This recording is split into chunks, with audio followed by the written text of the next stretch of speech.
Hello, everyone. Have you ever noticed that time stops with some relationships and others time passes quickly?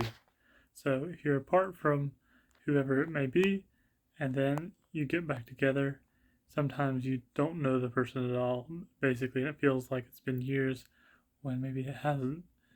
Um, I just want to dive into the difference here. So, the difference is if things in your life if something more important than the relationship has come up in your life or happened in your life, that's when time happens as far as your mental clock goes. So basically, like if you have, let's say you're friends as a child with probably a lot of people, and so the interesting thing is as we grow older, it seems like sometimes we get more isolated because everybody goes their own different path. And so the thing about this is that obviously what we each person perceives as important changes as you grow older, and so you get back together with somebody that you were talking about toy trucks and the latest little video, but then you've had much more important things happen in your life later on, and so your lives have gone in different directions.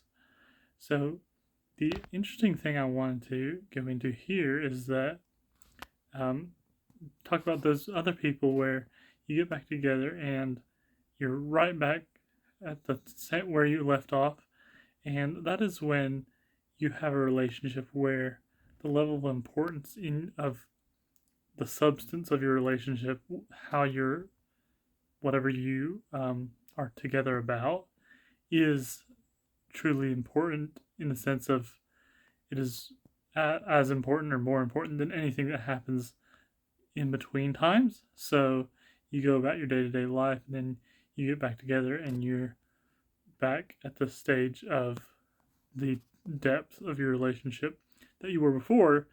And mentally, time does not pass in those cases. The interesting thing I wanted to get out of this is that there are situations where you're friends with someone at a young age and then you're still very good friends at an older age.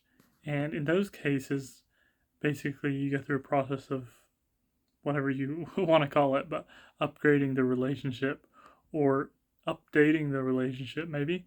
Um, basically, you bring the relationship. You start talking about the things that are important in your adult life, and of course, you can reminisce about the old days, but um, I just wanted to talk about this in relation to the trend that you get as you get older. You may find yourself becoming more isolated because all your classmates or whatever people go in different directions. But the easiest way to form friendships as you get older, let's say you're wanting to overcome that, is to upgrade those relationships that you had before because you already have a relationship.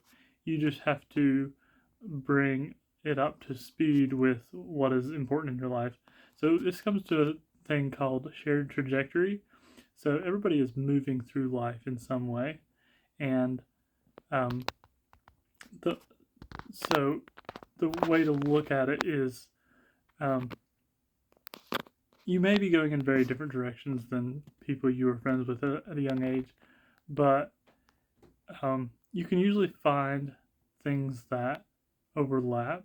Maybe, um, and this goes back to another video of the pains in the games, where you may feel like, oh, my life has gone a completely different direction.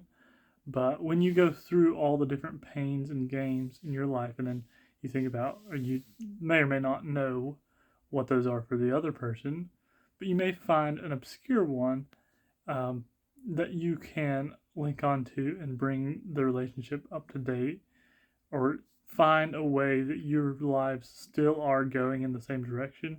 Maybe some of the things are still important to you both. So it's just an interesting concept as far as just um, figuring out why time passes in some relationships and how to make it so that we maintain, where it makes sense, maintain those old relationships to the current level of importance. Anyway, hopefully you found this interesting.